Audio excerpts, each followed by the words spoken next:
एक हटे हुए बांस को चुप कराइए। विचार मानी चाहिए आपको। ठीक है, संगीत रागी बोलिए। संगीत रागी जी, एक विदेशी महिला इस देश में आकर के सत्ता को चलाती हो, उसको आप बदतमीजी हमेशा सबके साथ करते रहते हैं, यही आपकी तमीज है, यही आपके संस्कार है। जिनके नेताओं के घर से 250 करोड़ का कैश निकला हो, जिनको मशीन गिनते गिनते थक गई हो, गाड़ी भरते भरते भर गई हो, ये कांग्रेस पार्टी और ये समाजवादी पार्टी, ये कलयुग का जीता जागता चेहरा है आपके शो पे, और कुछ नहीं। भ्रष्टाचार करेंगे खुद, आप घोटाले करेंगे खुद, ईडी अपनी कार्रवाई करेगी तो बहुत तेज रोना आएगा। इस राजनीतिक बहस में रोज आकर संगीत क्यों बैठ जाते हैं? और मैं फिर कहती हूँ, जब जब मोदी डरता है, ईडी, सीबीआई और इनकम टैक्स को आगे करता है।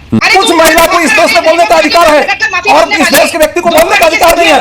ये आपके संस्कार बता रहे हैं। मुझे पता लग रहा है कि आप कैसे संस्कार में आप पली बनी है।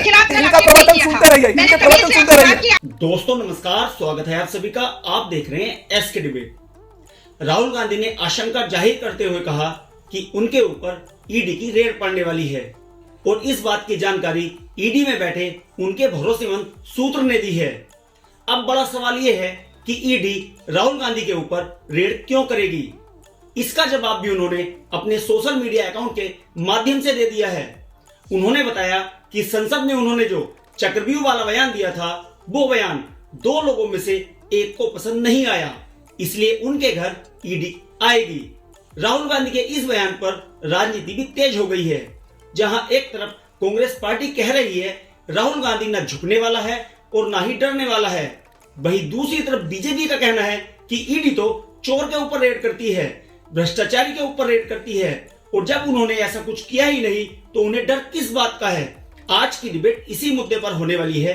बीजेपी की तरफ से सिद्धार्थ यादव, रागिनी नायक कांग्रेस पार्टी की तरफ से, और राजनीतिक विश्लेषक संगीत रागी हैं। दोस्तों वीडियो बहुत मजेदार होने वाली है। आपसे अनुरोध है वीडियो को अंत तक जरूर देखें। वीडियो पसंद आए तो लाइक करें, शेयर करें, कमेंट करें और मेरे चैनल को सब्सक्राइब करें। चलो दोस्तों, मेन डिबेट स्टार्ट करते हैं। चलिए शुरू करते हैं। तो राहुल गांधी को इस बात से क्या डर है? डर हालांकि मैं भी नहीं कह रहा, डर आप भी नहीं कह रही, लेकिन अगर वो ट्वीट कर रहे हैं कि भाई इनसाइडर ने खबर दी है कि मेरे घर पे ईडी की रेड होने वाली है, तो अगर राहुल गांधी भ्रष्ट नहीं है तो दिक्कत क्या है रेड हो जाने में? तो देखिए सिद्धार्थ भाई, ऐसा है कि नीलकंठ कहलाते हैं भोले भंडारी, इसलिए कि जब समुद्र मंथन हुआ और हलाहल विष निकला तो किसी भी जीव, किसी भी जंतु, किसी भी प्राणी का बाल भी बाका न हो, इसलिए विषपान उन्होंने खुद कर लिया, खुद ही जहर का सेवन कर लिया। और उसी भोले भंडारी के नाम पर उत्तर प्रदेश में कैसा जहरीला, नफरती, वैमनस्यकारी बंटवारा आप करना चाह रहे थे। ये नाम लिखो, ये कारीगर का नाम लिखो, अपना धर्म बताओ। मैं समझती हूँ कि देश की जनता ने और खास तौर से दलित, अल्पसंख्यक और पिछड़े वर्ग ने अपनी शक्ति को पहचाना जब हाथ में संविधान लेकर राहुल गांधी जी ने आह्वान किया, और उस वोट की चोट से मोदी जी के अहंकार को तोड़ा। तो आप मान लीजिए इस बात को कि आप नफरती बात अगर करेंगे तो वो कोई नहीं मानेगा, चाहे आप डिबेट में करें या भारत की राजनीति में करें। अडानी और अंबानी ट्रक भर भर के काला धन पहुंचाते हैं, उनके घर में ईडी और सीबीआई की रेड क्यों नहीं पड़ी? मैं जानना चाहती हूँ। हर वो पत्रकार जो सवाल पूछता है उसके घर में ईडी की रेड पड़ती है। हर वो फॉर्मर ब्यूरोक्रेट जो मोदी जी की पोल खोलना चाहता है उसके घर में रेड पड़ती है। अरे वीरभद्र सिंह जी की बेटी की शादी के दिन ईडी की रेड पड़ी थी। कर्नाटक के मंत्री का बेटा 40 लाख की घूस लेकर पकड़ा जाता है भाजपा का, कुछ नहीं होता। भाजपा का कार्यकर्ता खुदकुशी कर लेता है संतोष पाटिल ये कहकर कि 40% कमीशन खोरी हो रही है, कुछ नहीं होता है। तो ये संयोग है या प्रयोग है? आपकी औकात बता रहा हूँ सर, बुरा नहीं मानना सर। जिनके नेताओं के घर से 250 करोड़ का कैश निकला हो, जिनको मशीन गिनते गिनते थक गई हो, गाड़ी भरते भरते भर गई हो, जिसके लिए अलग अलग साधन मंगवाने पड़ते हो, वो लोग ईडी और भ्रष्टाचार में जब बात करते हैं तो मैं मानता हूं इसी को कलयुग कहते हैं, इसी को कलयुग कहते हैं, और कुछ नहीं है।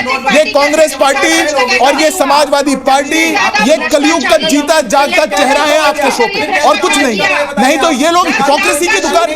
और बात कर रहे थे संघ पर, संघ को बुलाया गया जब देश के गणतंत्र की डिबेट, वो आप सुन लीजिए भाई, आपके सवाल का जवाब दे रहे हैं। संघ को अलग अलग स्थानों पर बुलाया गया, उनकी सहायता ली गई, आपने लोगों से पैसे निकाल के सरकार। अरे नए नोट मिले भाई। देखिए अनुराग जी, आपके नाम में मुस्कान है सिर्फ इसलिए आप नहीं मुस्कुराए थे। बातें इनकी ऐसी हैं कि किसी के नाम में मुस्कान नहीं होगा उसको भी मुस्कुराना पड़ेगा। अब ये जो अटेंशन सीकर राहुल गांधी हैं, जिनको समझ में आता है कि जब थोड़े थोड़े दिन में मेरी तरफ कोई देख नहीं रहा, मेरी कोई बात नहीं सुन रहा, मैं क्या करूं, तो वो अपना झुंझुना पकड़ के रोने लग जाते हैं। ये नई स्कीम आई है भारत में, ये नई योजना जो है ये है पहले रोना चालू कर दो जब मन में लग जाए कि कुछ ना कुछ खतरा है। पहले रोना चालू कर दो। किसी ने तो नहीं कहा किसी ने आपको जाकर के कोई नोटिस सर्व नहीं किया, कोई आपकी बात नहीं करी। जो आपके पुराने घोटाले हैं वो तो चले ही आ रहे हैं, उसमें कोर्ट में आप एक्यूज नंबर 1 है, आपकी माताजी एक्यूज नंबर 2 है, आप नेशनल हेराल्ड आपने क्या सब कुछ किया, वो पुराने हैं। आपने जो ए से लेकर के जेड तक इस देश में एक नए अल्फाबेट, एक नए पूरी सीरीज दी थी घोटालों की, वो भी पुरानी है।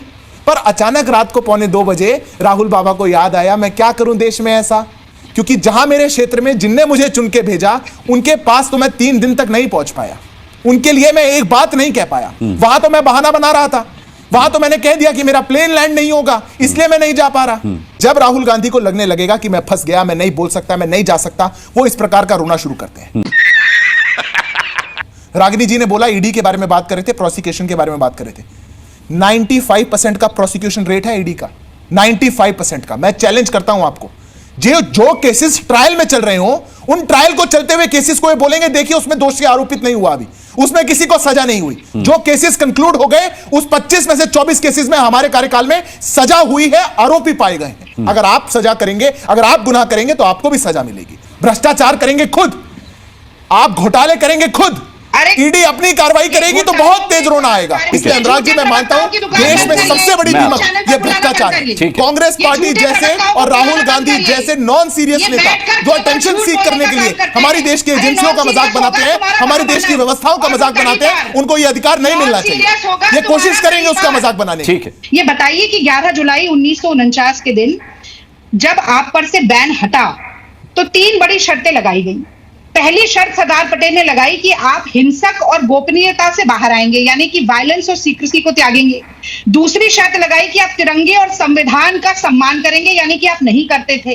और तीसरी शर्त आप पे लगाई गई कि आप एक सांस्कृतिक संगठन के रूप में रहेंगे, राजनीति से आपका कोई लेना देना नहीं होगा। तो राजनीतिक बहस में रोज आकर संघी क्यों बैठ जाते हैं?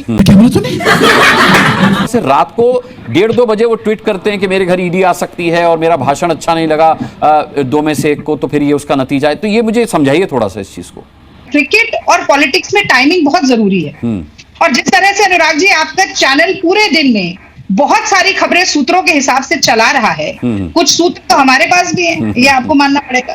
अच्छा तो देखिए मोदी जब जब डरता है ईडी, सीबीआई और पुलिस को आगे करता है। क्योंकि आपने कहा कि राहुल गांधी डरे हुए हैं, मुझे लगता है आज देश में जो अभय मुद्रा, मैंने नहीं कहा वो डरे हुए हैं, मैंने नहीं कहा वो डरे हुए, मैंने तो कहा कि वो चाय बिस्किट लेके तैयार बैठे हैं। सवाल आपका इसी दृष्टि में था, ये जो अभय मुद्रा दिखाकर डरो मत का नारा अगर देश में किसी ने दिया है ना कि अन्याय के खिलाफ, भ्रष्टाचार से, अन्याय से, सत्ता की ताकत से, गुरूर से, घमंड से डरो मत, वो राहुल गांधी है। ये घबराहट, झुंझलाहट कैसी है कि मोदी जी भीगी बिल्ली बनकर कह रहे हैं कि मेरे गला घोटने का काम विपक्ष ने कर दिया, तो असल में डरा हुआ कौन है ये साफ पता चल जाता है। और मैं फिर कहती हूं, जब जब मोदी डरता है ईडी, सीबीआई और इनकम टैक्स को आगे करता है। कैसे कैसे लोग रहते हैं यार यहाँ पर। देखिए अनुराग जी, एक विदेशी महिला इस देश में आकर के सत्ता को चलाती हो उसको तो अधिकार है, लेकिन इस देश के नाकों को प्लीज अब आप बीच में आप मत बोलिए। अब मैंने बहुत सुना। रागिनी जी शर्म आनी चाहिए आपको। ठीक है, संगीत रागी बोलिए। संगीत रागी जी, जो महिला इटली की महिला, ठीक है, वो इटली की नहीं है भाई, अब नहीं है संगीत रागी, अब आगे बढ़िए, आगे बढ़िए। चली गई थी, उस महिला को इस देश में बोलने का अधिकार है और इस देश के व्यक्ति को बोलने का अधिकार नहीं है। जास्त आप चुप रहिए, बोलने दीजिए, बदतमीजी मत कीजिए। ठीक है, मैं आपके संस्कार बता रहे हैं, मुझे मत प्रवचन दो। ये आपके संस्कार बता रहे हैं। हाँ बिल्कुल, पता लग रहा है कि आप कैसे संस्कार में आप पली बढ़ी हैं। ये पता लग रहा है कि कैसे संस्कार में आप पली बढ़ी हैं, जो व्यक्ति दूसरों को सुन नहीं सकता है। रागिनी जी थोड़ा धीरे बोलिए, आपका ऑडियो क्रैक हो रहा है, माइक बहुत पास है आपके। इनका प्रवचन सुनते रहिए, इनके प्रवचन सुनते रहिए। आप कहकर बोला, आप इटली पहुंच गए, कोई तमीज से आपने बात नहीं की, कोई तमीज से आपने बात नहीं की। आप बदतमीजी हमेशा आप सबके साथ करते रहते हैं, आप बदतमीजी हमेशा सबके साथ करते रहते हैं। यही आपकी तमीज है, यही आपके संस्कार हैं, यही आपके संस्कार हैं और यही आपके तमीज भी हैं। क्यों नहीं सोनिया गांधी पर क्यों नहीं बात करेंगे? क्यों नहीं सोनिया गांधी पर बात की जा सकती है? कौन है वो महिला, कौन है महिला जिसके बारे में बात नहीं की जा सकती है? वो विदेशी महिला इस देश में 1970 से 2000 तक ठीक है। उसके बारे में बात की जा सकती है की खिलाफत की आपने केवल अरे मैंने कहा ना कि नेहरू और गांधी परिवार ने इस देश के साथ जितना धोखा किया है किसी ने धोखा नहीं किया। आज चाइना का सवाल नेहरू गांधी के परिवार ने धोखा नहीं है। आज पाकिस्तान के हिस्से में जो चला गया है वो नेहरू के धोखा नहीं है। आज नेहरू की मूर्खता के कारण ये है, ये गांधी परिवार के कारण ही ऐसा हुआ है। ठीक है, बात क्लियर समझ में आ नहीं रही है जी। देश के लोकतंत्र की हत्या करने वाला जी मैंने पूछा सवाल रागिनी जी को जवाब देने दीजिए, समय खत्म हो चुका है मेरा, मैं ओवर जा रहा हूँ जी। संविधान से राम दरबार निकाला, ठीक है, कुरुक्षेत्र का मैदान निकाला, इनसे कहिए चुप हो जाए। मजा आया। देखा दोस्तों, आपने सिद्धार्थ यादव, रागिनी नायक और संगीत रागी तीनों को सुना। आप किसकी बात से सहमत हैं? दोस्तों वीडियो को लास्ट तक देखने के लिए दिल से धन्यवाद। और वीडियो के बारे में आपकी क्या राय है कमेंट सेक्शन में कमेंट करके बताएं। और अगर वीडियो पसंद आई हो तो लाइक करें, शेयर करें, कमेंट करें और मेरे चैनल को सब्सक्राइब करें। चलो दोस्तों, मिलते हैं अगली वीडियो में। जय हिंद, वंदे मातरम, जय श्री राम।